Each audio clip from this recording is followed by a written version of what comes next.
توبه کدومه توبه شدم مهمانی دادر دلم مد گشنگی آمد بدر در بچه ها چه؟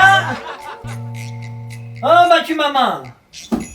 او چو کدی اکا جونی ما بیا بدرای جوخه بچه هایه مکیچی مانو گشنگی دا چی گپ شد اکا چی گپ شد ما دادره ما خودت میدونی که ما در قشلاق رنگی تو چند تولچی در شهر نتیم هم در شهر هم دیگه قاق زدی که هم رنگی ما گچنه و تجنه میگشتی که قاق زدی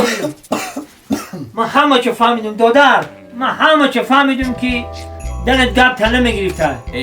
ما گفتم که ای چر در نگی هم دختره قشلاق ما خوب بودن که لفکت نون میدونن تا مردم گچنگی ده ای اکا جون زن گپی ما دزن قایروق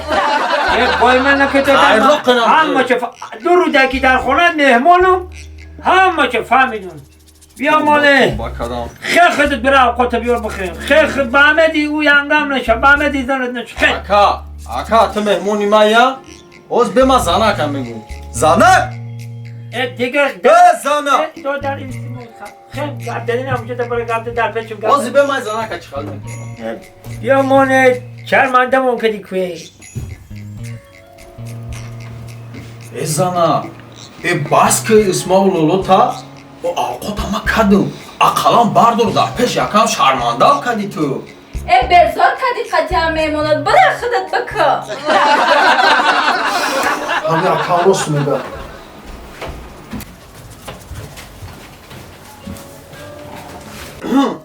او اکا شیشتی بیا تی تگیم هم داشتی تگیم بیا او انا این اوقاتا که گرم قانت دن با حضور بیچه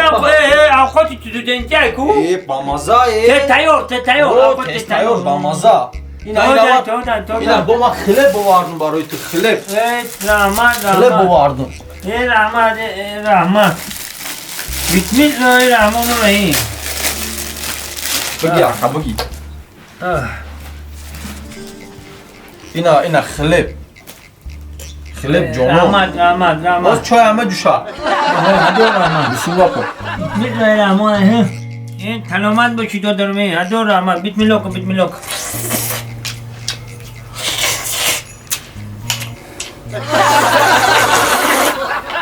بقیدم دادر جان خداستم چند در اوقات خوردگی نیتی ماسیرم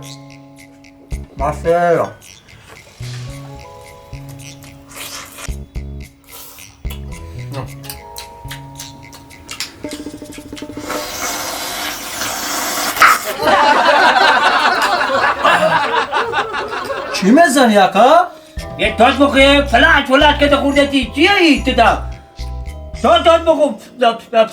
کده خورده فلش خوردن چی خورده نایی؟ آدم واره بخواه واقعی در شهر گشته گئی فلش کده نخواه آدم واره بخواه ها بایه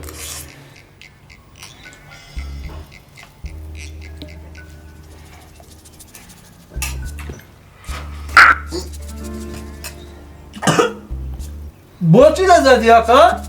همون فلش کدگی ها دریا دومزه